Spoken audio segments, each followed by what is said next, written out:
আসসালামু আলাইকুম। আজকে আমাদের গন্তব্য কুমিল্লা, যেটি খাদি কাপড় ও রসমালাইয়ের জন্য বিখ্যাত। ঢাকা থেকে একদিনের জন্য আপনারা কিভাবে কুমিল্লা যেতে পারবেন, কুমিল্লাতে গিয়ে আপনারা কি কি দেখবেন এবং কতই বা খরচ পড়বে, এই সব কিছু সম্পর্কে আপনাদের একটি ধারণা দেওয়ার চেষ্টা করব। আমাদের এবারের যাত্রাটা শুরু হয়েছিল বিমানবন্দর রেলওয়ে স্টেশন থেকে। আমরা গিয়েছিলাম মহানগর প্রভাতী ট্রেনে করে, যেটি বিমানবন্দরে এসেছিল সকাল 8:15 গিয়েছিলাম আমরা শোভন চেয়ারে করে। ভাড়া নিয়েছিল জনপ্রতি 205 টাকা করে। আপনারা যেতে যেতে পথের সৌন্দর্য উপভোগ করুন এবং দেখতে থাকুন।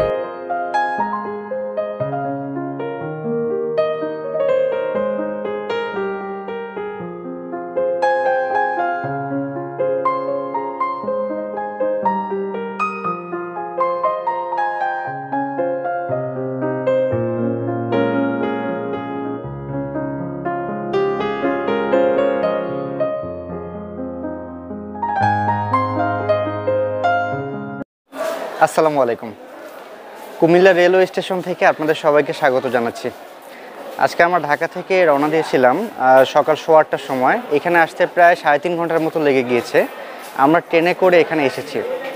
এখন আমরা কুমিল্লা শহরটা ঘুরে দেখব এবং আপনাদেরকে দেখানোর চেষ্টা করব। সো আজকে আমাদের ট্যুর প্ল্যানটা হচ্ছে একদিনের মধ্যে আমরা পুরো কুমিল্লা শহরে যে দর্শনীয় স্থানগুলো আছে এইগুলো দেখব এবং আপনাদেরকে দেখানোর চেষ্টা করব। সো আশা করছি পুরোটা সময় জুড়ে আমাদের সাথেই থাকবেন। আমরা ট্রেন থেকে নেমে প্রথমে রেলওয়ে স্টেশনের পাশে অবস্থিত পুনীল ঘোষ কেবিন থেকে দই চিড়া অর্ডার করেছিলাম, যেটির স্বাদটি ছিল অসাধারণ। আপনারা এখানে আসলে অবশ্যই এটা টেস্ট করবেন। তারপর আমরা একটি সিএনজি রিজার্ভ করেছিলাম সারাদিনের জন্য, যেটির ভাড়া নিয়েছিল 1000 টাকা। আমাদের প্রথম গন্তব্য হচ্ছে ম্যাজিক প্যারাডাইস। সো আপনারা দেখতে থাকুন।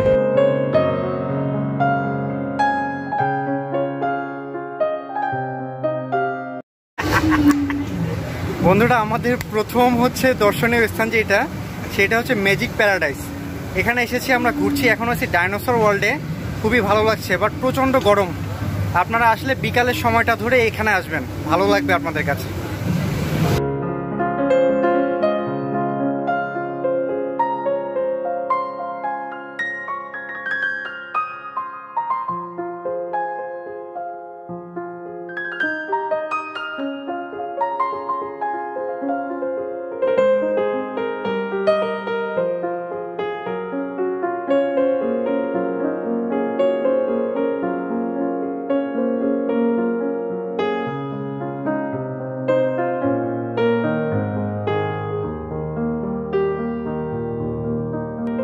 এখন আমি ম্যাজিক প্যারাডাইস পার্কের যে প্যাকেজগুলো আছে এটা সম্পর্কে একটু আপনাদের ধারণা দেওয়ার চেষ্টা করব।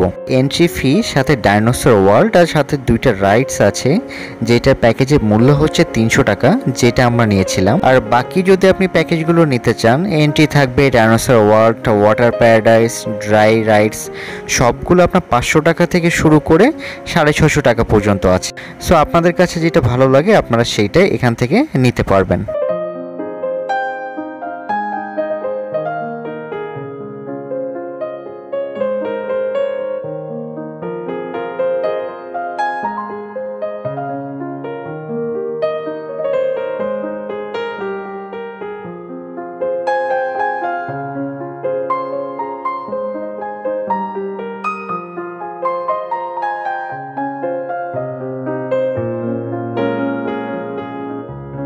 এই পার্কের সব কিছুই আমার কাছে ভালো লেগেছে, তবে সব থেকে যে জিনিসটা আমার কাছে বেশি ভালো লেগেছে সেটা হচ্ছে ডাইনোসর ওয়ার্ল্ড। একেবারে নতুন একটা থিঙ্কিং থেকে তৈরি করা হয়েছে। এখানকার যে ডাইনোসরগুলোর সাউন্ডগুলো দিচ্ছিল, একবারে মনে হচ্ছিল যে আসল ডাইনোসরের সাউন্ড। সো এই জিনিসটা আপনাদের কাছে আশা করছি ভালো লাগবে। আর বাচ্চাদের জন্য খেলার জন্য অনেক রাইডস আছে, সাথে বড়দের জন্য আছে। ম্যাজিক প্যারাডাইস পার্ক ঘোরার পরে আমরা চলে এসেছি শালবন বিহারের সামনে, যেখান থেকে আমরা প্রথমে লাঞ্চ করব এবং তারপর শালবন বিহারে প্রবেশ করব। কিন্তু এখানকার যে খাবারটা ছিল একেবারেই ভালো ছিল না। আপনাদেরকে রিকমেন্ডেশন থাকবে এখান থেকে না খাওয়ার জন্য। বন্ধুরা, আমরা ম্যাজিক প্যারাডাইস ঘুরে দেন আমরা এখানে শালবন বিহারে এসেছি। আমরা প্রথমে লাঞ্চ করেছি, লাঞ্চ করার পরে দেন হচ্ছে এখানে আমরা প্রবেশ করেছি। এখানে প্রবেশ মূল্য বাংলাদেশিদের জন্য 20 টাকা করে আর হচ্ছে ফরেনারদের জন্য 200 টাকা করে। এখন আমরা এই জায়গাটা ঘুরবো এবং আপনাদেরকে দেখাবো।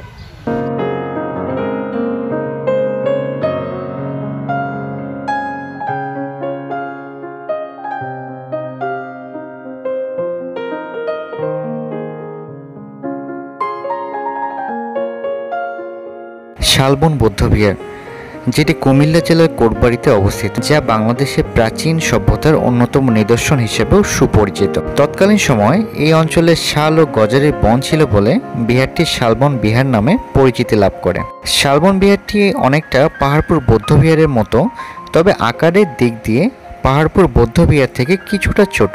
কোটবাড়ি এলাকায় 1875 সালে রাস্তা তৈরির সময় একটি ইমারতের ধ্বংসাবশেষ সকলের প্রত্যক্ষ করে। তখন এটিকে প্রাচীন দুর্গের অংশ হিসেবে ধারণা করা হচ্ছিল। 1917 সালে ঢাকা জাদুঘরের অধ্যক্ষ নলিনীকান্ত ভট্টাশালী শালবন বৌদ্ধবিহারটিকে পর্যবেক্ষণ করে পটিক্কেরা নগর বলে মতামত পোষণ করেন। ধারণা করা হয় এই বিহারটি 7ম শতাব্দীর শেষ সময়ে দেববংশের চতুর্থ রাজা শ্রী ভবদেব নির্মাণ করেন।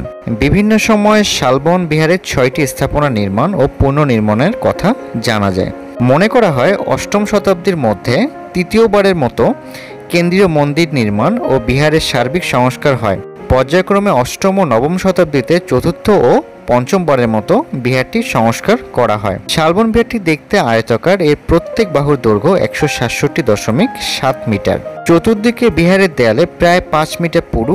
শালবন বিহার সপ্তাহের প্রতি রবি এবং সরকারি ছুটির দিন বন্ধ থাকে এবং সোমবার অর্ধ দিবস বন্ধ থাকে। এটি মূলত সকাল 9টা থেকে বিকাল 5টা পর্যন্ত চালু থাকে এবং দুপুর 1টা থেকে 1:30 পর্যন্ত বিরতি থাকে। শালবন বিহারের পাশে অবস্থিত ময়নামতি জাদুঘর, যেটি প্রত্নতাত্ত্বিক নিদর্শন সংগ্রহশালা হিসাবে বাংলাদেশে একটি গুরুত্বপূর্ণ স্থান।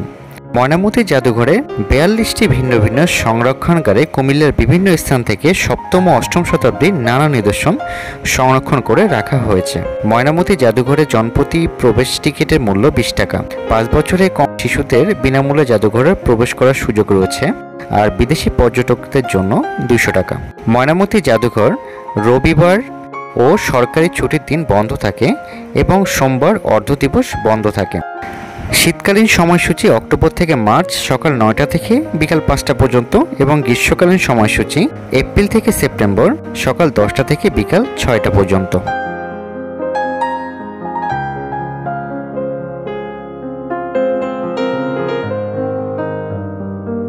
ময়নামতি জাদুঘরের পাশেই কোটবাড়ি সামাজিক বনায়ন নার্সারি ও প্রশিক্ষণ কেন্দ্র এবং শালবন রয়েছে।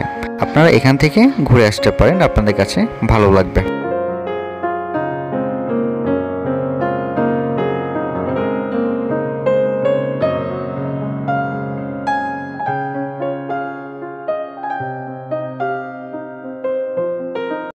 বন্ধুরা, আমরা শালবন বিহার, তারপর হচ্ছে ময়নামতি জাদুঘর দেখার পরে এখন এসেছি নব শালবন বিহারে। এখন এই জায়গাটি আপনাদেরকে আমরা দেখানোর চেষ্টা করব। প্রাচীন সভ্যতায় সমৃদ্ধ কুমিল্লা জেলার ঐতিহাসিক স্থাপনায় নতুন এক সংযোজন কোটবাড়ি এলাকায় নব শালবন বিহার। প্রায় 2.5 একর জায়গার উপর 1995 সালের 8 সেপ্টেম্বর নব শালবন বিহার ও বাংলাদেশ বুদ্ধিস্ট কালচারাল একাডেমি প্রতিষ্ঠা করা হয়। শৈল্পিক এই বৌদ্ধ উপাসনালয় দক্ষিণ পূর্ব এশিয়ার বৌদ্ধ ধর্মাবলম্বীদের অন্যতম শান্তিবিহার হিসেবে পরিচিত। 2014 সালে থাইল্যান্ডের বৌদ্ধ ধর্মীয় ফাউন্ডেশনের উপহার হিসেবে পাওয়া ধাতব পদার্থে তৈরি প্রায় 6 টন ওজনের 30 ফুট উচ্চতার বৌদ্ধ মূর্তি স্থাপন করা হয় এই বিহারে।